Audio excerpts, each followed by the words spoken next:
দশহরার দিন পৌঁছে গেছিলাম আরামবাগের 2 কিলোমিটার আগে এই মনসা মায়ের মন্দিরে। এখানকার মনসা মা খুব জাগ্রত। প্রতি বছরেই দশহরার দিন মায়ের মূর্তি পুজো হয়। বলরামপুর বাসস্টপ থেকে গ্রামের ভেতরে ঢুকতে হয়। এই মনসা দেবীর মূর্তি এখানে বিরাজমান। এই মন্দির প্রাঙ্গণ দেখুন, ঘুরে ঘুরে দেখাচ্ছি। এখানকার মনসা মা খুব জাগ্রত, যা মানত করা হয় সবই পূরণ হয়।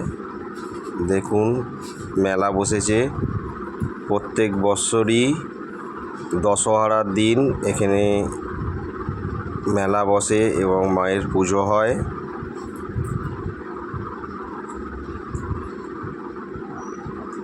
দেখুন মেলায় কি কি সব বিক্রি হচ্ছে,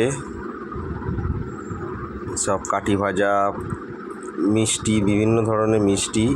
তারপরেই মেলার ভেতরে ঢুকে গেলাম। সাজগোজ, ব্যাগ, চুড়ি, কানের সমস্ত কিছু বিক্রি হচ্ছে। দেখুন ম্যাডাম কিনতে ব্যস্ত, চুড়ি, কানের, ক্লিপ এইসব কিনছে। এই যে ঝুড়ি ভর্তি করে জিনিস কিনে নিয়েছে। মেলার আশপাশটাও ঘুরে দেখালাম। প্রচুর দোকানপাট। প্রত্যেক বছরেই এই মেলা এখানে বসে।